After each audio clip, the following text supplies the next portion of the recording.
정만규 선생님 안녕하세요. 안녕하세요. 저는 신입 강사 정이수라고 합니다. 네, 안녕하세요. 제가 문제를 본 게 있는데 뭐죠? 이게 정답률 0%의 미국 대입 문제래요. 근데 0%라고 하니까 너무 궁금해서 들고 왔어요. 고맙습니다. 아, 이거 뭔지 알아요. 아세요? 네.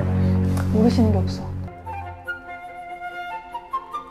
반지름 3짜리 좀 큰 원이 있고 그 위에 반지름 1짜리 작은 원이 있어요. 왜 떴냐? 이렇게 작은 원이 붙어 있고 이 작은 원을 이 큰 원의 둘레를 따라서 이렇게 한 바퀴 굴리는 거예요. 이 작은 원은 그동안 자체적으로 몇 바퀴 돌아가겠냐? 그런 겁니다. 참고로 이게 정답률 0%인 문제는요, 얘가 객관식이거든요. 근데 보기 중에 정답이 없었어요.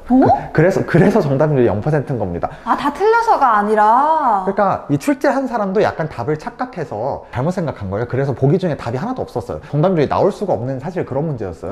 그러니까 상당히 약간 좀 헷갈리기 쉬운 문제죠. 출제자마저도 처음에 문제를 출제할 때는 답을 잘못 생각했던 거니까요.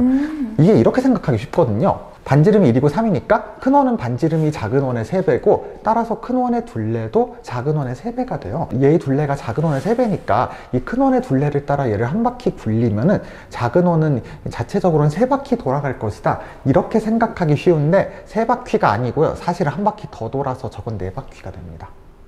이게 잘 이해가 안 돼요. 그게 예를 들어서 이 큰 원을 펼쳐보세요. 이렇게 큰 원을 펼쳐보면은 그러면 둘레는 6파인데 큰 원을 이렇게 펼쳐놓고 그 위에서 이렇게 작은 원을 굴리면은 이 작은 원은 둘레가 2파이니까 자기 둘레의 3배만큼 굴러가게 되니까 3바퀴 도는 게 맞아요, 보통 생각대로.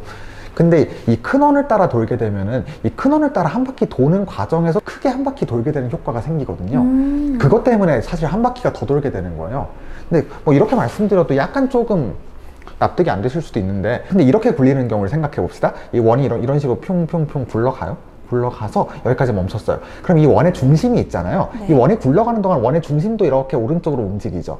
그럼 원의 중심이 이동안 이렇게 얼마나 움직였나 보면은, 그러니까 원의 중심이 얼마나 움직였어요? 이 원이 굴러간 여기서부터 여기까지 길이만큼 똑같이 움직였죠. 네. 근데 이렇게 굴릴 때 이 작은 원의 중심이 어떻게 움직이는지를 한번 봅시다. 여기 이렇게 이어보면 여기 3이고 1이니까 여기서 이 큰 원의 중심에서 작은 원의 중심까지 거리는 4죠. 네. 그럼 이 원이 이런 식으로 굴러가요. 그러면 원이 이렇게 굴러가면 원의 중심도 이렇게 원이 움직이는 것 따라서 이렇게 움직이니까, 그럼 원의 중심은 어떻게 되냐? 좀 너무 찌그러졌는데, 네. 원의 중심은 반지름이 4인 이렇게 원을 그리면서 움직이고 있죠. 그럼 중심이 움직인 거리를 생각해 보면은 반지름이 4인 원이니까 이 중심이 움직인 거리는 어떻게 돼요? 이 작은 원의 둘레의 4배가 되는 거죠. 이렇게 보면은 3바퀴가 아니라 4바퀴 돈다는 게 좀 약간 납득이 되지 않으세요? 약간 되는 것 같아요. 와, 이렇게 똑같은 크기의 원이 있어요. 둘 다 반지름 1이라고 치고, 네. 얘를 고정시켜 놓고 요 원을 얘 둘레로 이렇게 한 바퀴 삥 굴리면은 이것도 쟤랑 비슷하게 한 바퀴 도는 게 아니라 이 중심이 이렇게 돌아가는 걸 보면은 이거는 반지름이 2인 원이 돼서 중심이 움직인 거리는 얘 원의 둘레의 2배가 되죠. 이렇게 굴리는 경우에도 한 바퀴가 아니라 2바퀴 돌게 돼요, 사실. 얼핏 보기에는 굉장히 쉬워 보이는 문제인데 사실 굉장히 착각하기 쉬운 문제거든요. 그런 것 같아요. 그렇죠.